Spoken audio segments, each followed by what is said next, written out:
Let's play a little game. I'm going to play you a techno loop, and I'm going to show you two versions, one without processing and one with processing. And I want you to guess what the processing is. Specifically, we're going to be focusing on the kick drum. We're going to be focusing on the EQ, or the frequency balance of the kick drum. And we're going to be thinking using words like dark, blurry, bold, forward, backwards, assertive, buried in the mix, cutting through the mix, punchy, muffled, and most importantly for today, the word tonal shaping. I'm trying to prime your mind and your ear with these words. Listen to this and try to guess what the processing is that I'm going to turn off and on the kick.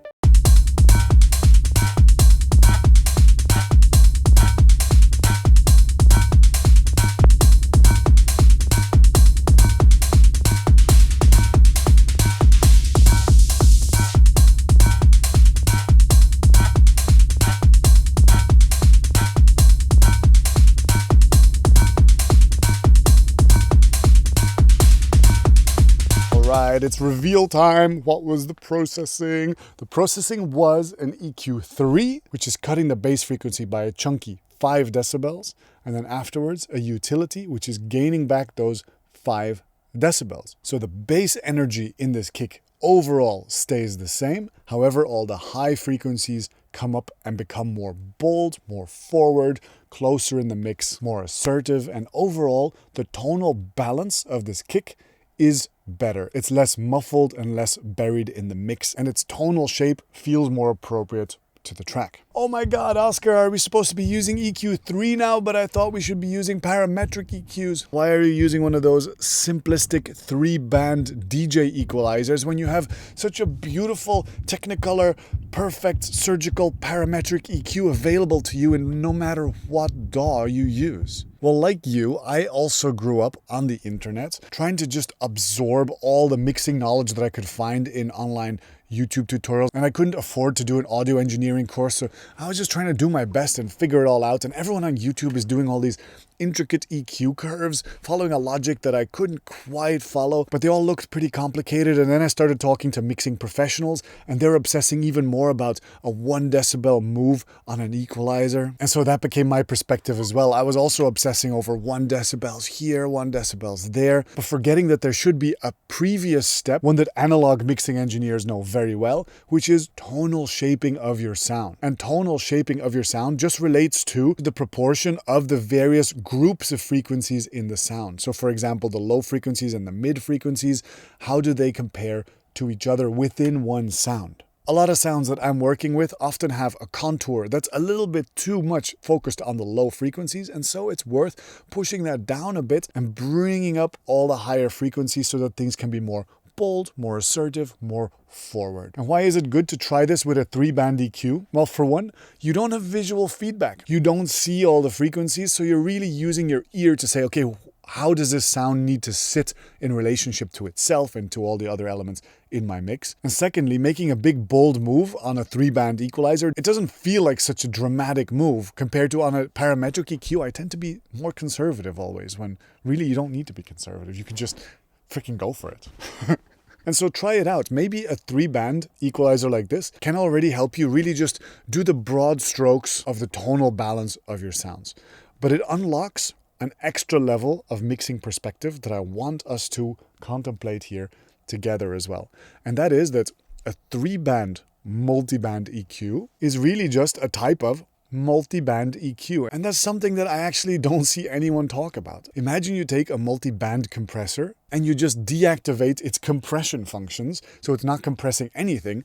Now you have a multiband equalizer where you have very precise control over the frequencies with which you're working. For example, let's look at this sound.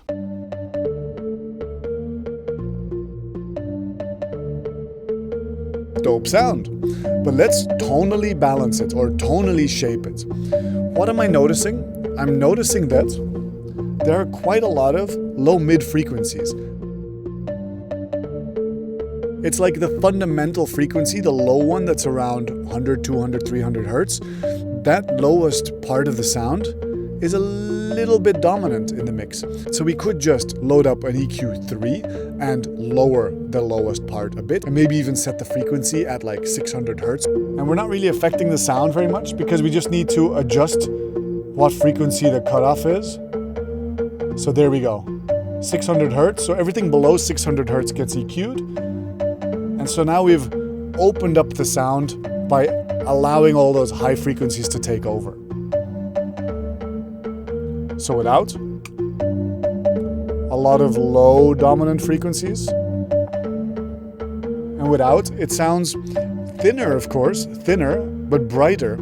And it sounds thinner specifically because now also the volume has cut. So we can compensate by bringing up the volume of this afterwards until the bass frequencies sit at the same volume that they were before. And now we've just brought the whole sound more into focus. But if you feel like, oh, EQ3 is too basic for me, try using a multiband compressor. Look at this. In fact, here we can see what's going on. We can see that frequency popping out. Again, using your eyes is a little bit dangerous, so that's another argument for EQ3. If we know that all of these frequencies are the ones that we want to sort of bring down, let's just create a new band and turn off the compressor. We don't want it to actually compress. That's a totally different function. What we just want to do is we want to bring down the volume of this octave. Like basically the area between, what is this, 230 and about 900. That's almost 2 octaves. Let's just take all of this and just say we pull all of this down, and that way all these frequencies up here get the space to come forward. And of course then on the master we can compensate by making it louder. So now we've tonally shaped our elements. Let me turn this off and on again to compare.